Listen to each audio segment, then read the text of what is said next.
विख्यात कथावाचक परम पूज्य देवकी नंदन जी का यहाँ पर होने जा रहा आगमन जो 2 बजे से लेकर संध्या 6 बजे के बीच। तो इस वक्त का तस्वीर आपको दिखा रहे हैं सहरसा जिला से। सहरसा जिला में विश्व विख्यात कथावाचक देवकी नंदन जी का हो चुका है आगमन। कार है, इसी कार से जो महाराज जी अभी कथा स्थल के लिए प्रस्थान कर दिए हैं।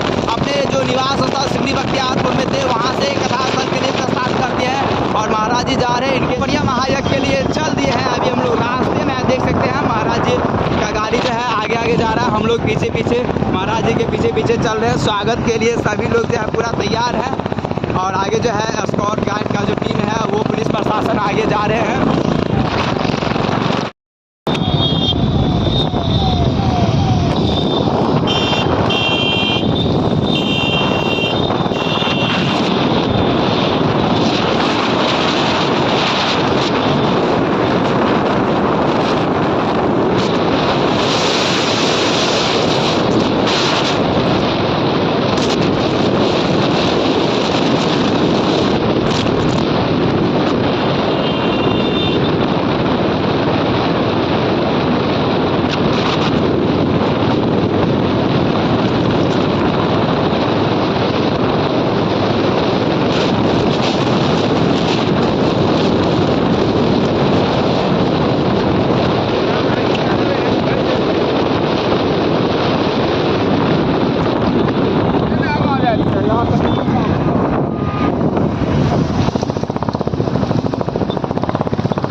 प्रज्वलित करके ही कौशल कार्य आरंभ किया जाता है। तो आइए